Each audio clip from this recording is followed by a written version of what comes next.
Une fois, personne ne vous a permis dans nos côtés. Tout le monde qui est prêt pour la coyote, le bar, pourquoi le nom. Ngana Zapré. 3 seulement 43, viens dîner.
On va continuer après.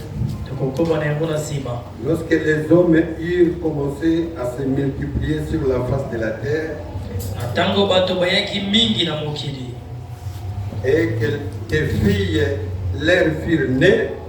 Pe bana basi babotami na kibango. Les fils de Dieu virent que les filles des hommes étaient belles. Bana wabali na nzambe bamonaki ete bana basi na bato bazalaki na bonzenga. Et ils en prirent pour femmes parmi toutes celles qu'ils choisirent. Pe bakamataki kati na bango basi na bango na libala. Alors l'Éternel dit, Bongo Yahweh alobaki ete mon esprit ne restera pas à toujours dans l'homme. molimo na ngai akomi na seko te kati na moto. Car l'homme n'est que chair. Po ete moto azali bobele mosuni. Et ces jours seront de 120 ans. Pe mikolo na ye ikozala mbula kama na tuku mibale. Les géants étaient sur la terre en ce temps-là. Bato minene minene bazalaki na mokili na mikolo yango. Après que les fils de Dieu furent venus vers les filles des hommes. Pe wana eyaki bana na nzambe epai na bana basi na bato. Et que leur eurent donné des enfants. Pe babotelaki bango bana. Ce sont ces héros qui furent fameux dans l'Antiquité. Baoyo bazalaki bilombe pe na lokumu na kalakala. Père Céleste, Tata na likolo. nous sommes devant ta présence. Tozomi liboso na bozali na yo. Ce que l'homme pouvait faire, Oyo moto akokaki kosala nous l'avons fait. biso tosali. Mais il reste maintenant ce que Dieu doit faire. Ezekeli nde oyo nzambe osengeli kosala. Nous avons chanté, Toyembi, nous t'avons loué, tokumbisi yo, nous avons donné des offrandes à Dieu. topesi makambo mpe moko na zomi. On a fait tout, Tosali nyonso. même maintenant nous venons de lire ta parole. Ata sasa hivi touti kotanga liloba na C'est yo. parce qu'on a été à l'école. Po ete tokendaki na bitelo. Et nous savons que la Bible dit, Toyebi ete bibeli elobi les Écritures tuent, makomi ebomaka. c'est l'Esprit qui vivifie. Molimo nde epesaka bomoi. Et maintenant, descends au milieu de nous, Pe Seigneur, sasa hivi kita katikati na et biso. accomplis ta parole, Pe kokisa liloba na yo. accomplis tes promesses, Kokisa bilaka na yo. fais de nous ce que tu veux que nous soyons, Yo komisa biso oyo sepeli ete tozala. délivre les captifs, Kangola bakangami. pardonne le péché, Limbisa basumuki. ramène les rétrogrades, Zongisa bazongisima. et ceux qui n'ont pas l'amour, Pe nzela bolingo. ceux qui n'ont pas l'amour, Baoyo bazangi bolingo. remplis-les d'amour. Tondisa bango na bolingo. Nous nous abandonnons entre tes mains. Tomitiki na maboko na yo. Bénis tout le monde qui est venu. Bangola moto nyonso oyo aye. Bénis les amis prédicateurs. Bangola baninga batei. Bénis les gens. Bangola bayembi. Bénis les administrateurs. Bangola babombi na mosolo. Bénis le huissier. Bangola bawisie. L'interprète. Molimboli. Tout le monde, Seigneur. Moto nyonso La kolo. salle de musique. Bato na miziki. La salle de machines. Bato bazali kotala machine. Et la salle des dons. Pe sale ya makambo. Les frères et les sœurs. Bandeko mibali mpe bandeko Tous basi. sont bénis en toi. Baso bapambolama na yo. Au nom du Seigneur Na Jésus. nkombo na nkolo Yesu Kristo. Amen. Amen. Bien, que le Seigneur vous bénisse. Voilà mokolo apambola bino. Je ne sais pas si vous êtes content. Nayebi te soki bomioki na esengo. Il y a quelqu'un qui a trop mangé ce matin. Moto moko ale mingi na ntongo na lelo. Si tu as fait lève la main, Soki ole ne mingi crains pas. tombola Voilà. loboko kobanga te. Et les sœurs, vous n'avez pas trop mangé. Bandeko basi bino bole mingi te. Que Dieu vous bénisse. Nzambe apambola bino. Et qui n'ont pas beaucoup mangé. Wana nde bale mingi te. Ah. Qui n'ont rien mangé. Wana nde balei te. C'est bon. Et nous allons voir la différence. Tokomona bokeseni. Amen. Nous allons voir la différence. Tokomona bokeseni. Je n'ai pas regardé de ce côté-ci, mais Natalaki ngambo oyo te. nous voulons des mini. Vous avez beaucoup mangé? Vous voulez Vous n'avez pas mangé? C'est bon. Je pense que Dieu fera quelque chose pour nous ce matin. Kanisi ete nzambe akosala biso eloko moko na ntongo na sika. Sois seulement content. Yo zala na esengo. David dit, Dawidi alobi, je suis dans la joie. Zali na esengo. Quand on me dit, Atango walubi na ngai, allons à la maison du Seigneur. tokende na ndako na Yahweh. C'est pour montrer que vous devez quitter la maison en étant heureux. Yango esengeli ete tango ozali kobima na ndako ozala na esengo. Amen. Amen. Et quand tu entres ici, Tango ozali kokota awa, sois en prière zala kati na mabondeli. pour que tu ne sois pas fâché à l'église. Po otomboka te kati na losambo. Ici, c'est la joie. Awa esengo nde ezalaka. Viens alors à la maison de mon Père, maison de mon Père, maison de mon Père. Viens alors à la maison de mon Père, il y a paix.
Tu as été où toute la semaine?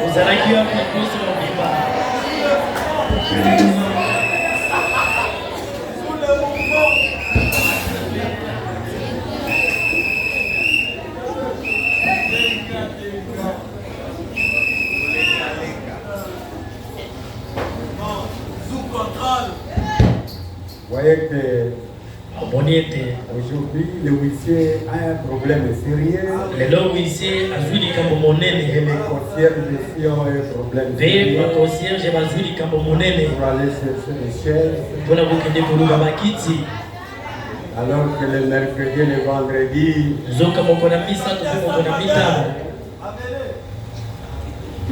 c'est difficile. Mais ce matin, je vais voir ce que le Seigneur va faire. Amen. Je ne sais pas pourquoi quand je me suis levé du lit,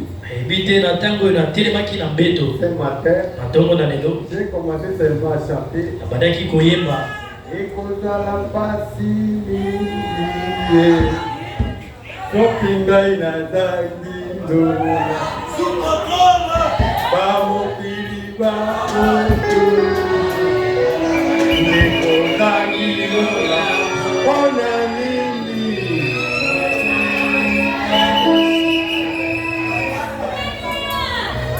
Ce matin. Et quand la sœur a chanté, j'allais venir danser. Je vais ouvrir les chants.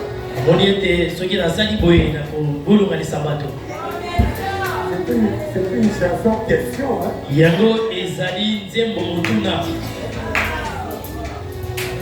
Les protestants vont se demander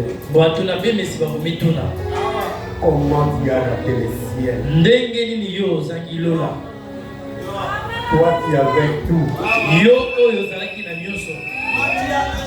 Le prophète.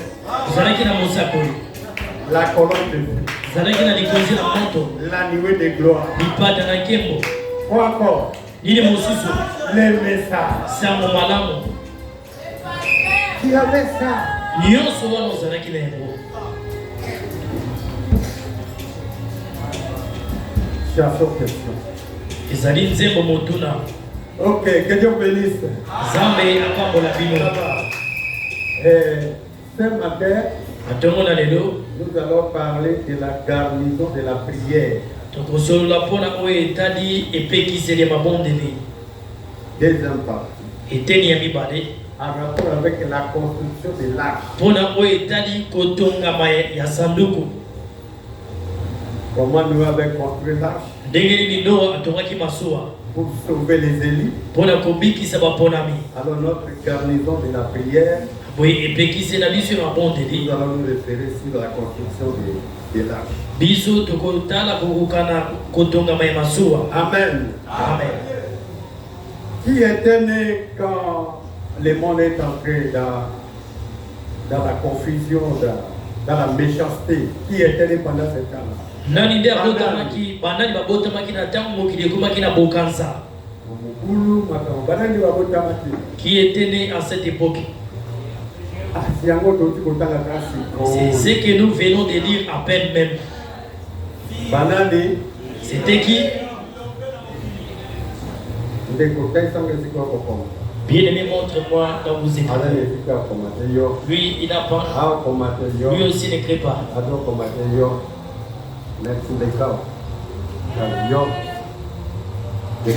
Passe là-bas, passe devant.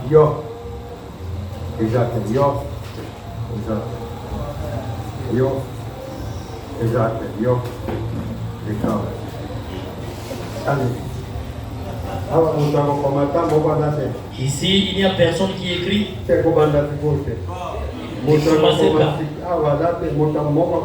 Ici, il n'y a personne qui écrit. La femme vient. C'est bon.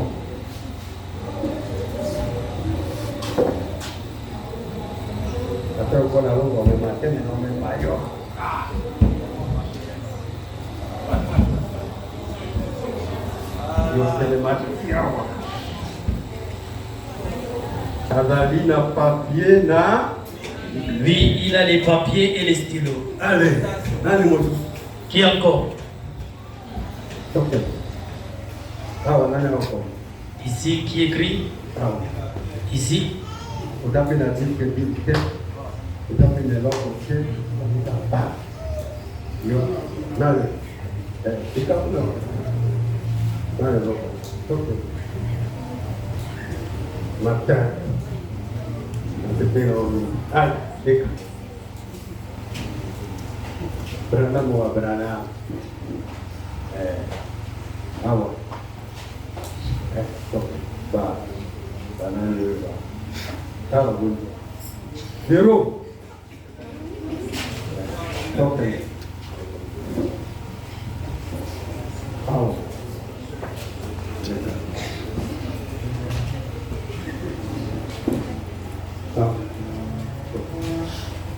Voilà. Voilà, on a ça. Ah, c'est qu'il y a. C'est là qu'il va mis dans la main. C'est bon. Ah, il y a un théâtre là, on s'en va. Tout à l'heure, on commence à organiser du tambour. Filmer un gros bien, frère. Ah, on a un enfant. Stop. Stop les bandes. Stop les bandes.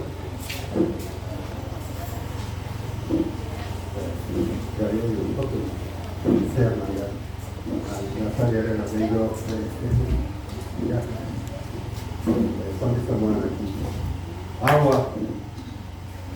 Así. La loca.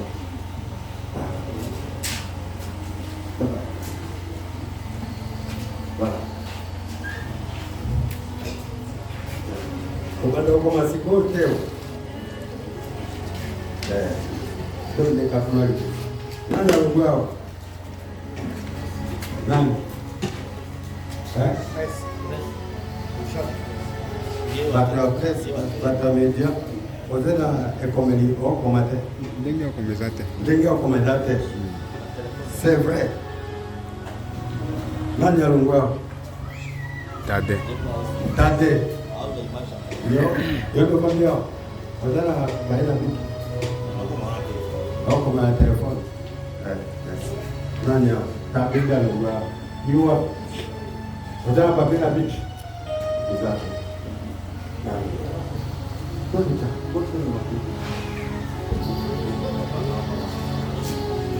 Yoko bila masiku te. Hapo kwa mate.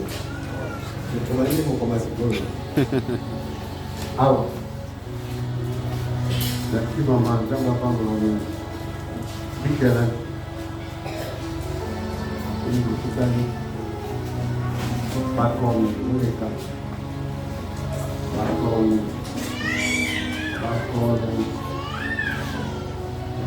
Motu ya mama bana ini wako wakati kenge wako wajate bolamba kadengeni ko peut-être bana ba tu gatu bolamba ka ndengeni sikaka utundoli mwana nataka yega utuja tena huko na kukuta na tongo na lelote mama moko anataka mwana na fimbo atiki moto What do you want to do anymore? Where do you come from? Mwana kutoka mama kwa nini ya moto anjako toko kwa mikanga makaika kama ya moto atiki nao wanalo bana combien nani atangi na wewe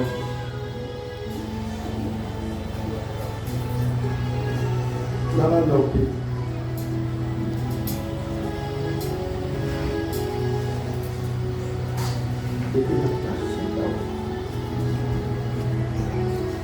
Bana ubamona na ile bana liteni tena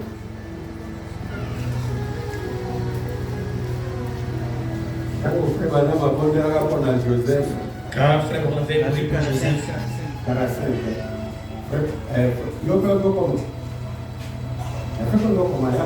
Si vous écrivez, approchez-vous. Quand frère, on avait pris pour Joseph. C'était quand il priait. C'est à ce moment qu'il a dit que Joseph, mon fils, tu seras qui?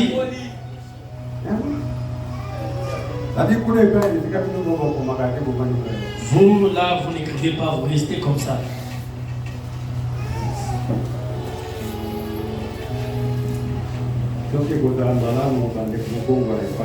S'il serait bien, tournez-vous de ce côté.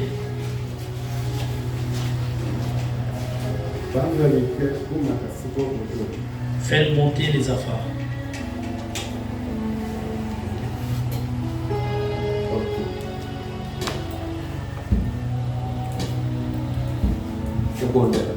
Prions. Nzambe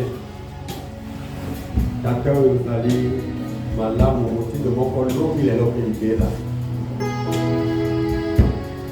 nazali kotika bana oyo na maboko na yo batata pe bamama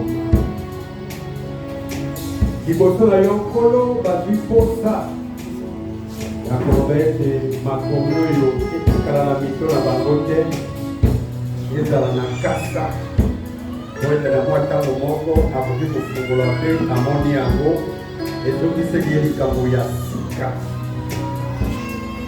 nasengi opambola bango seigneur frère Branham alobi kati na eglize baoyo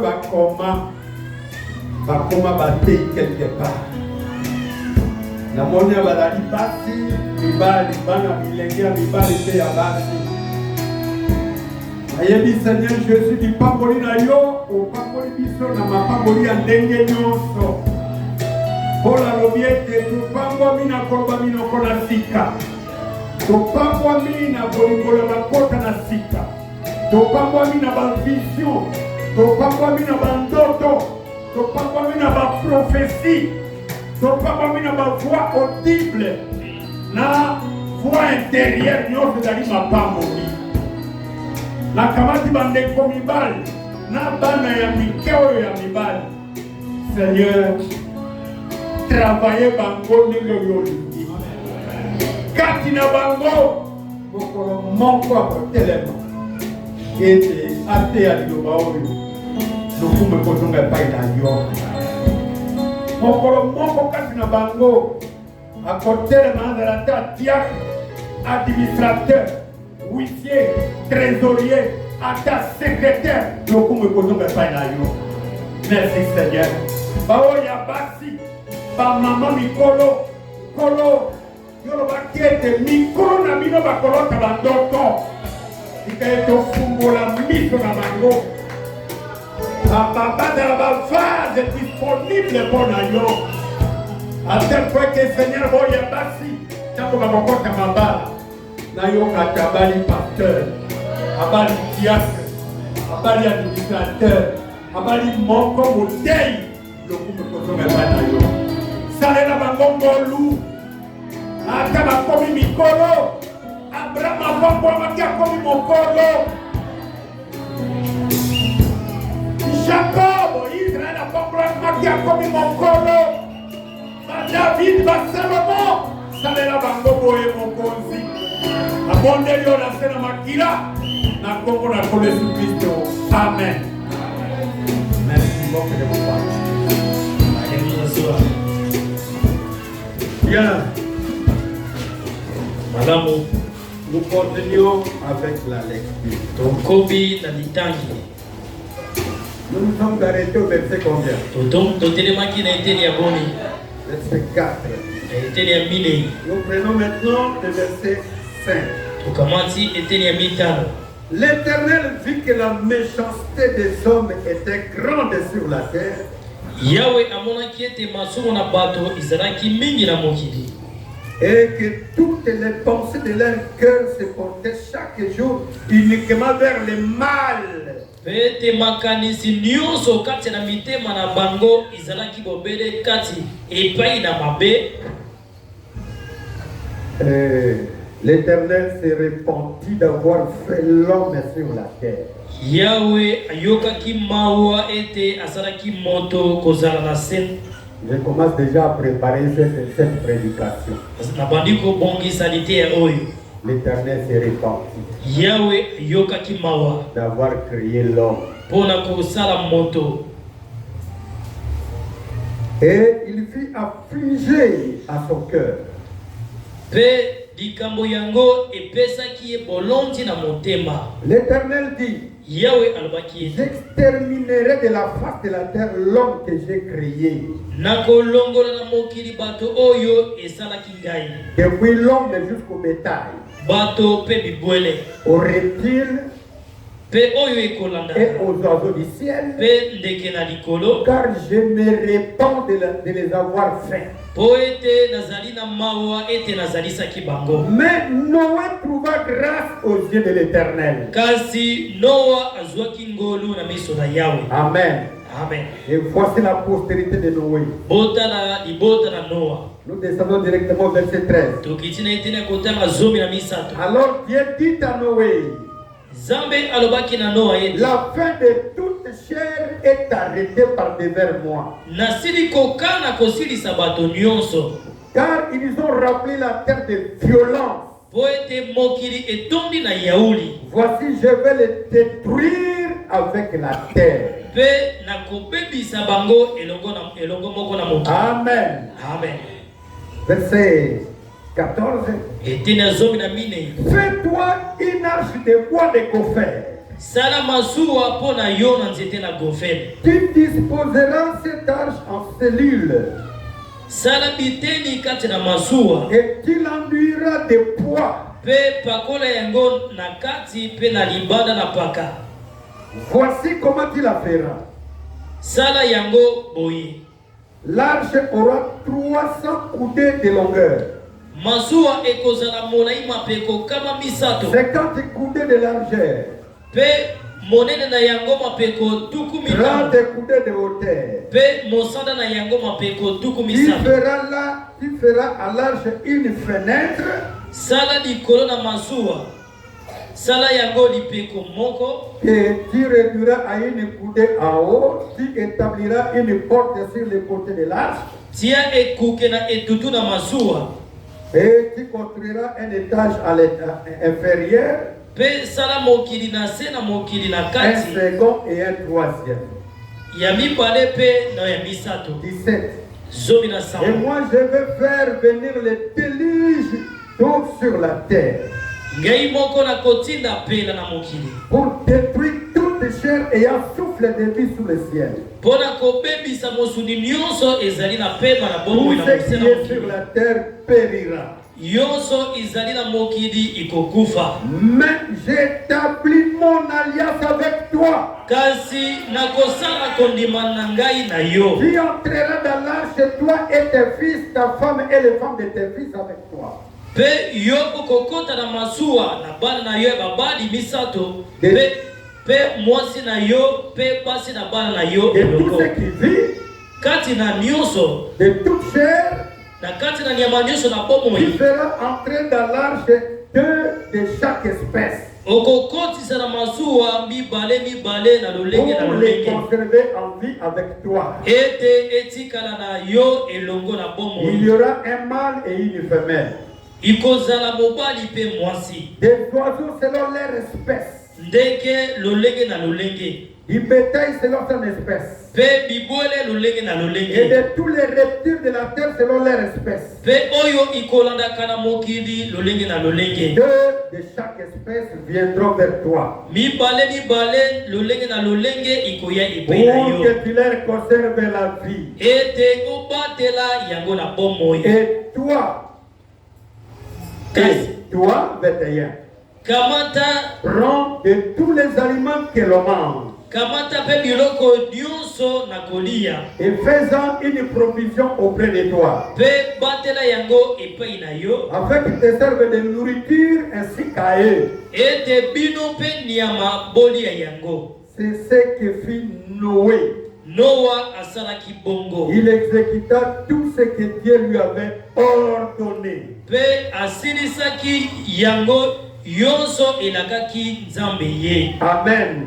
amen Et c'est ce que Dieu avait recommandé à Noé. yango nde nzambe asengaki na noa C'était le temps de la destruction. ezalaki ntango ya kobebisama Vous me suivez? ozali kolanda Est-ce que vous commencez à me suivre? Hein? obandi kolanda C'était le temps de la destruction. ezalaki ntango ya kobebisama Détruire tout ce qui respire sur la terre. kobebisa to koboma nyonso ezali kobika na Et mokati na quand mokili Jésus est venu, na ntango yesu ayaki il dit, souvenez-vous alobi bomikanisela de Noé. na noa Il en sera de même. ekozala motindo moko Alléluia. amen Jésus s'est référé de cette époque-là. yesu amikundolaki mpo na eleko wana Et Jésus était là, yesu azalaki wana mais il a promis ye alakaki que quand le Fils de l'homme viendra, ete wana ekoya mwana na moto ce sera comme au temps de Noé. yango ekozala lokola na mikolo na noa Ce sera le temps de la destruction. ekozala ntango ya kobebisama Et alors maintenant, boye sikoyo Dieu aura besoin de quelques-uns. nzambe akozala bosenga ya bamoko Frère Branham me dit, ndeko bwana malobi au temps de Noé, na ntango na noa ils étaient sauvés combien? babikisamaki bato boni Pardon, 7, 8, 9, sambo mwambi 8. babikisamaki Et bato Frère mwambi Branham dit aujourd'hui ndeko bwana malobi ete lelo que c'est difficile pour que 12 soient sauvés. ezali mpasi mpo bato 12 babika Amen. Aujourd'hui, lelo c'est difficile ezali mpasi pour mingi que 12 soient sauvés. mpo bato 12 babikisama Et je vais vous dire quelque chose. nalingi nayebisa bino eloko moko Ceux qui étaient sauvés, baoyo babikisamaki c'était la famille de Noé. ezalaki libota na noa Alléluia. amen Et Noé, c'était un prophète. noa azali mosako Et dans notre temps, na eleko na biso si tu n'es pas de la famille Branham, soki yo ozali ya libota ya branam te okobika te. Pour être sauvé aujourd'hui, Pona yo obekisa malelo. il y a quelqu'un que Dieu a envoyé. Ezali na moto yo nzambe atindi. Je vous enverrai Élie le prophète. Nakotindela bino Eliya mosakoli. Avant que je ne vienne frapper les pays des terres. Liboso na ya kobeta mokili na ekweli mabe. Amen. Amen. Et cet homme-là, quand il vient, Moto yango ntango c'est azali pour koya. restaurer. Azali koya mpona C'est kozongisa. pour ramener. Ezali mpona kozongisa eloko ebongaki. Et Noé Noa a crié 3 fois. abiamaki mbala misato. Il a crié Alléluia. Abiamaki Alléluia. L'Alléluia de Noé Alléluia ya Noé. est allé attraper ceux qui pouvaient être sauvés. Yango ekei kobimisa ba oyo bakobaki kobikisa. Alléluia. Alléluia. Yango ezali kobenga. Alléluia. Alléluia. C'était maintenant le temps des enfants de Noé d'entrer. Ekomaki ntango ya bana ya Noa bakota. Amen. Amen. Et notre prophète, Mosakoli na biso. Dieu lui a donné 3 bulles. Nzambe apesi ye biteni misato. Le premier bulle, Eteni ya le liboso. deuxième, Eteni ya et le mibale. troisième. Mpe eteni ya misato. Amen. Et vous devez savoir, Osekeli le koyeba. troisième bulle, Eteni ya misato. c'est prononcer la parole. Yango ezali koloba liloba. A dit, demande ce que tu veux. Ati senga oyo oza na Le mabose. salut de mes enfants. Lobiko ya bana na Je ngai. te le donne. Pesi yo yango. C'est la création des hommes. Ezali nde kokela.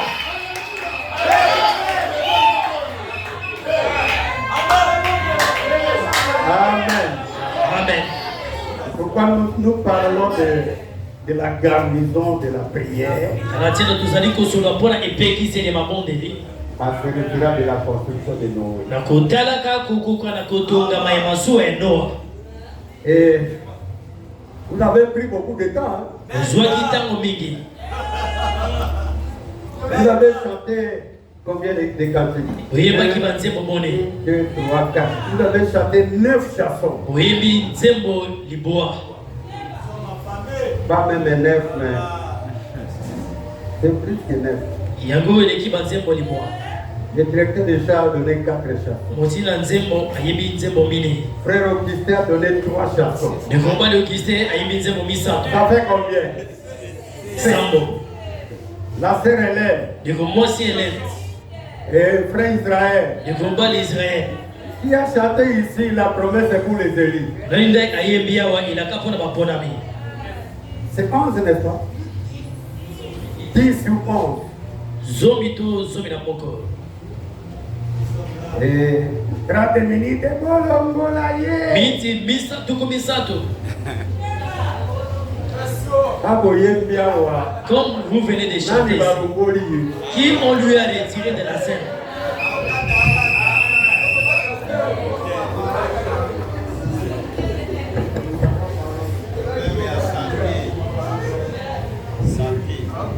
Santé. La santé. Bon bah yembi awa la santé te. Ceux qui ont chanté ici n'ont pas de la santé.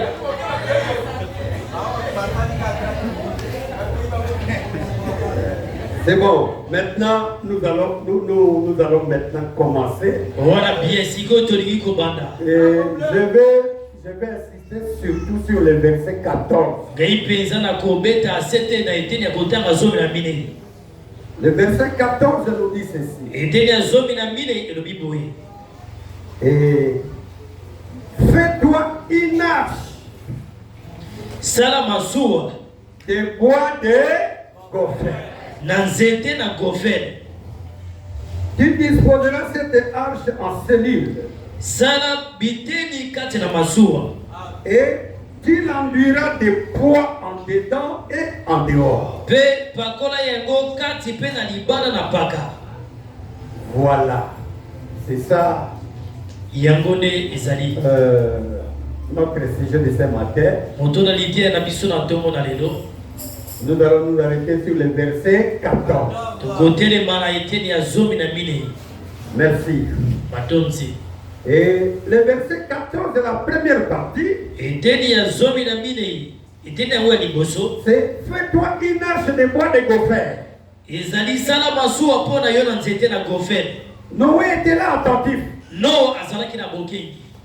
Dieu lui parlait. Nzambe akosolola Tu na ye. vas faire une alliance, tu vas construire une alliance. Okotonga masuwa. Mais cette arche-là, Kasi masuwa yango c'est un bois de gopher. ezali ne na nzete na Il y gofer. avait plusieurs bois. Banzete ezalaki ebele. Et frère Bana me dit, Ndeko bana malobi dans le livre d'Exode de première partie, na kati na mokanda na bobimi eteni ya liboso. prêché le 5 octobre 55, Etemi kwa sanza mitano sanza ya zomi mobo ya tuku mitano na mitano. paragraphe 35. Eteni ya kotanga tuku misato na mitano. Et frère Bana me dit, Ndeko bana malobi endurer les persécutions aujourd'hui, bokanga motema kati na minyoko lelo. Kokanga. Kokanga motema kati na minyoko en lelo. ces temps-ci, Na tango lokola oyo. s'attendre à la venue du royaume de gloire dont j'essaye de soutenir Kozela boye ya bokonzi ya kembo nazali kopesa simbisi. le royaume Bokonzi. et la domination devant les gens, Pe kokonza likolo na bato. en disant qu'il n'est pas censé l'être. Na kolobaka ete ye akoki te Il koza. n'est pas censé mort comme les autres disent. Hein? Bien. Ye akoki te kokufa lokola mosusu bazali koloba. En disant qu'il n'est pas mort comme les autres dieux sont censés l'être. Na kolobaka ete akoki te kokufa lokola banzambe mosusu bakoki kokufa. Ce sont les autres. Ezali de ba Écoutez mosusu. ce que Frère Branham dit. Yoka oyo ndeko mwana Mais malobi. qu'il est ressuscité des morts. Kasi ye asekwi kati na Et bakufi.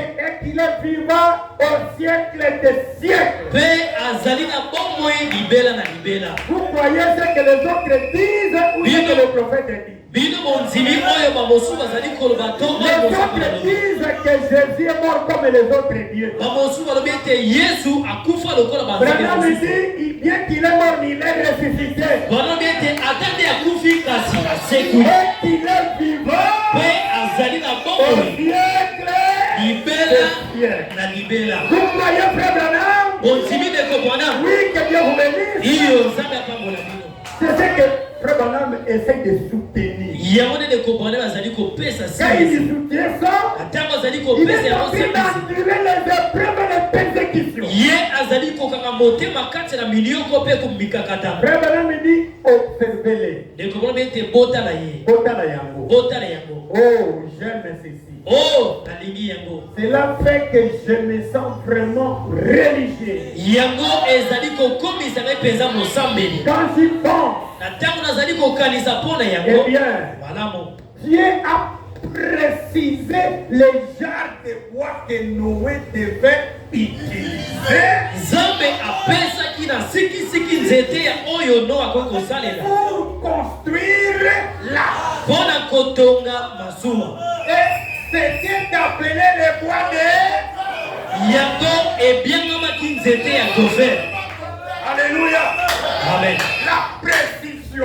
Sikisiki ya Pour likambo construire l'arche, mpona kotonga masuwa. il faut le bois de... Esengeli nzete ya gofer. Noé Noa ne prend pas n'importe quel arbre. yokokamata nzete nyonso te. Même si cet arbre de gopher est à 30 km, Ata soki nzete ya gofer eza mosika na 30 km kende koluka yango. même si c'est à 70 km, Ata soki na bakilometre ya tubu sambo kende koluka yango. dans mon arbre, Na masuwa na je ngai vais voir uniquement nalingi namona bobele le bois de... nzete ya gofer. Est-ce que les frères Amen. vont dire amen à ça? Baleko basi okoloba iyo Uniquement le bois de gopher. bobele nzete ya gofer. Donne-moi un autre arbre que toi tu connais. Pesanga nzete moko yo oyebi. Acacia, Imbalu, Amongo, Botenge. Vous ne connaissez pas les noms des plantes.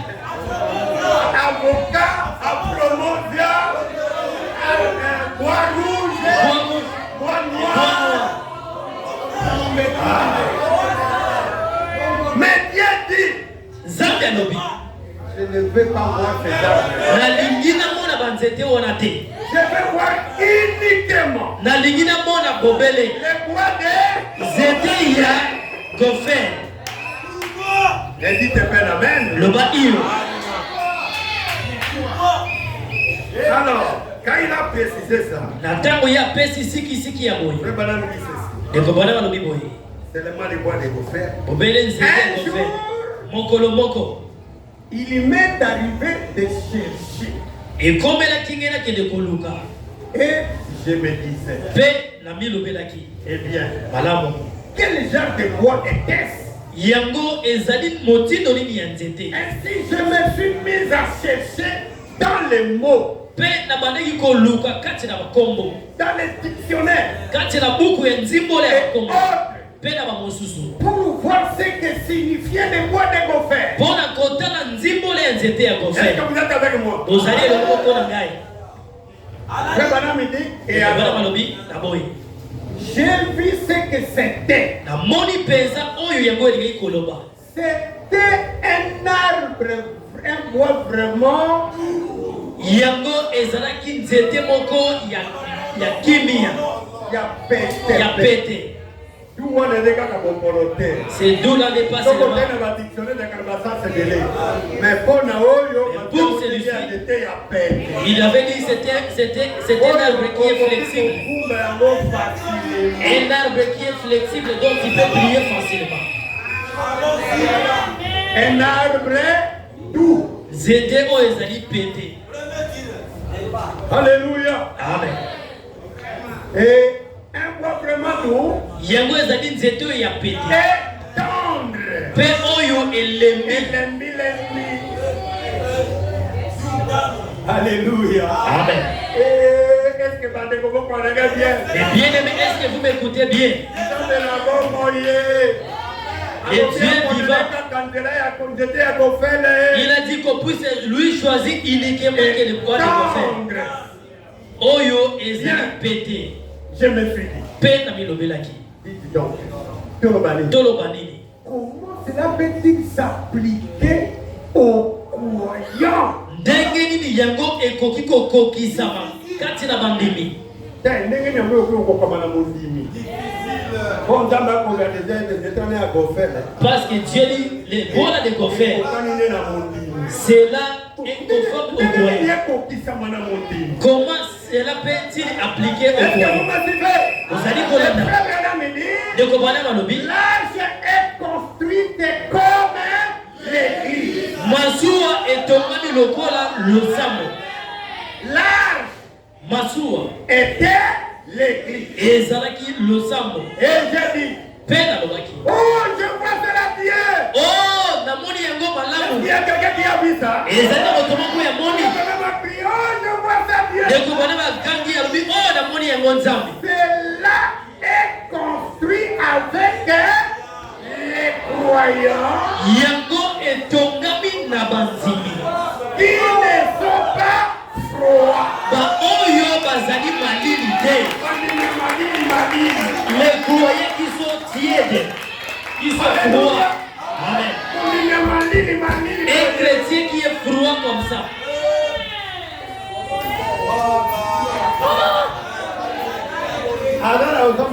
Il est à l'église, il est là comme ça.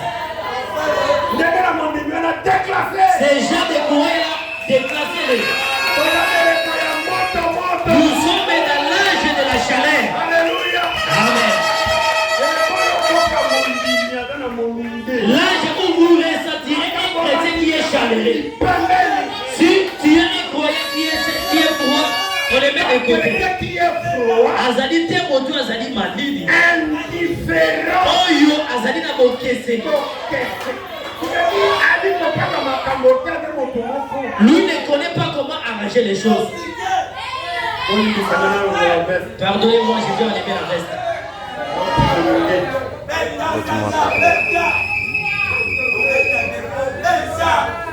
Indifférent. Oyo azali na bokese. Makasi.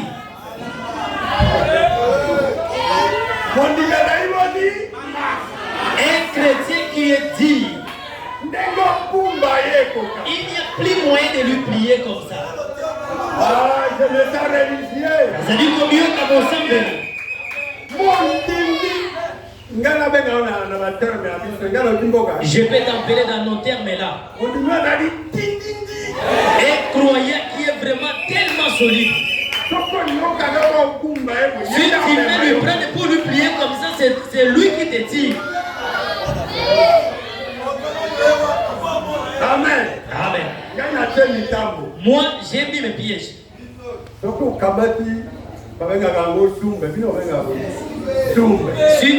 Si tu prends les supports de la piège, tu es bien piégé. Et comme si ko tango kumba sumbe. Au moment où tu veux plier votre support pour tirer, pour lier là-dessus, si tu es toi-même, c'est un risque.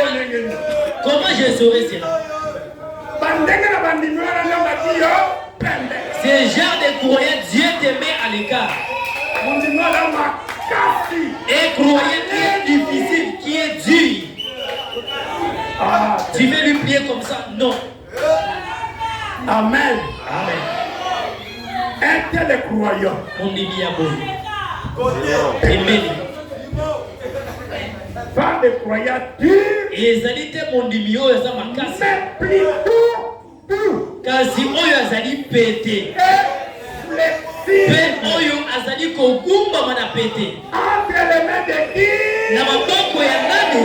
Les mains de Dieu. Na maboko ya Nzambe. Montrez-moi les mains de Dieu. Botanisaka maboko na Nzambe lelo. Montrez-moi les mains de Dieu. Botanisaka maboko na Nzambe lelo. Ça y est où? Ezali wapi? Et comme il m'a Sortira d'ici? Ça y est où? Qui n'a plus de mains aujourd'hui? Nzambe aza na maboko lelo te.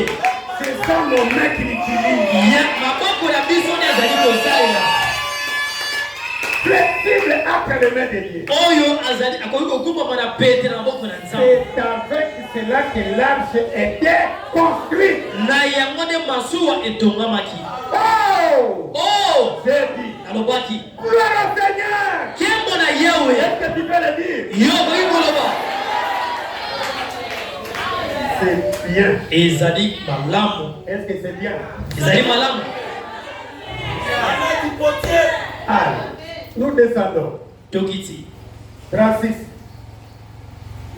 Des cœurs tendres. Mitema ya pete.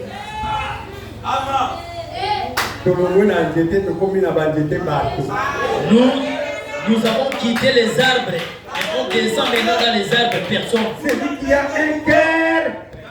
Moto oyo azali na motema ya pete. Alléluia. Amen. Un cœur tendre. Motema ya pete. Disposé à reconnaître leur faute. Oyo ebongisami mpona kososola mabunga na bango. Un croyant qui reconnaît ses fautes. Mondimi oyo ayebi mabunga na ye. Oyo asosolaka mabunga na ye.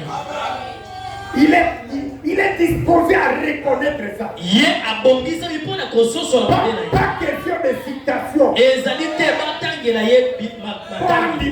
Pour lui pousser droit, il faut lui dire des citations, des citations. Mais quelqu'un qui est, il est prêt.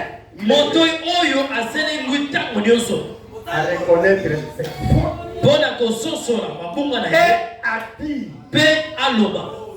Oh Dieu. Oh Nzambe, Sois miséricordieux vers moi. yokela ngai mawa Pécheur. mosumuki. Alors, Na boye Dieu peut prendre cela, Nzambe akoki kokamata yango le manipuler kotambolisa yango na maboko et le placer dans la. mpe kotia yango kati na masuwa. Amen. Ce n'est pas n'importe qui Ezali moto nyonso te qui peut dire moi je suis l'épouse. oyo akoloba ete ngai nazali mwasi na libala. Je suis l'épouse parce que l'épouse c'est l'âge. Po ete mwasi libala nde azali masuwa. Mais quelqu'un Kasi moto oyo na mopolo dans motema pete disposé à reconnaître ses fautes. Oyo aselingi mpona kososola mabonga na ye. Les frères, vous me suivez? Bandeko basi ozali kolanda. Après, Sima. Satan vient et me dit, Satan ayei pe alobi na ngai. Alvin Abraham, Il a dit à Abraham. mais tu feras mieux de lire un peu plus, hein, Yo ebongi malamu otanga mingi nano lisusu. et tu verras ce que... Yohana, à 4 pieds. Et tu verras ce que c'était. Yo okomona penza oyo yango ezalaki. Satan a poussé Frère Branham à lire encore. Satan atindiki ndeko bwana bakende kotanga lisusu. Frère Branham continue. Ndeko bwana bakobi. Les voix tout Zete na mopolo. avaient des porcs. Yango ezalaki na mwa banzela mike mike to madusu. Les voix est ici, Zete ezali awa. mais il y a des trous. Kasi mo madusu ezali. On ajoute, les voix avaient des porcs. Zete ezalaki na madusu. Voilà. Ou encore, Nini mosusu. il y avait, c'était vraiment tout. Yango ezalaki penza na mopolo. C'est ce genre de bois de gopher. Yango ezali motidu ya nzete ya gofer. Si vous y mettez de l'eau, Soki otie mai kati na yango, dans quelques minutes, sima na ndako ya minute, il était imbibé d'eau. yango ekomela mai wana. Le bateau sera rempli d'eau. Masuwa ekotonda na mai. Si vous faites une arche en bois de gopher Soki osali masuwa na nzete na gofer, et que vous le lassiez là sur l'eau, pe otindiki yango likolo na mai, cela est ouvert. yango efungwami. Les ports sont tellement ouverts Madusu efungwami penza. et c'est ce qui rend le bois doux. Yango ne ezali kokomisa nzete pete. Qu'est-ce qui rend le bois doux? Nini ezali kokomisa nzete pete? Ezali madusu ezali kati ya nzete. Que l'eau y entrait Oyo mai ezalaki kokota na et le kati. bateau sombrerait dans très peu de temps. Pe masuwa ekozinda na mwa ntango ya ntango. Alléluia. Amen. Dans très peu de temps. Na mwa ntango muke, Le bateau, masuwa ezindi. vous me suivez, hein? Ozali kolanda. Il faut quelque chose de doux. Esengeli eloko moko ya On était pete. au paragraphe 36. Hein? Ozalaki na ete na kotanga tuku Prenez un misato peu na le kotoba. paragraphe 89. Kamata ete na kotanga tuku mombe na libwa. Ok. Frère Branham il dit, Ndeko bana balobi, c'est ça? 89. D'accord, vous avez au Tanga. dans les mêmes brochures. Oh, au Tanga, il y a un dos qui t'a dit que on a fait 89. Hein? Vous avez mis les bandits. Et Frère Branham il dit, Ndeko bana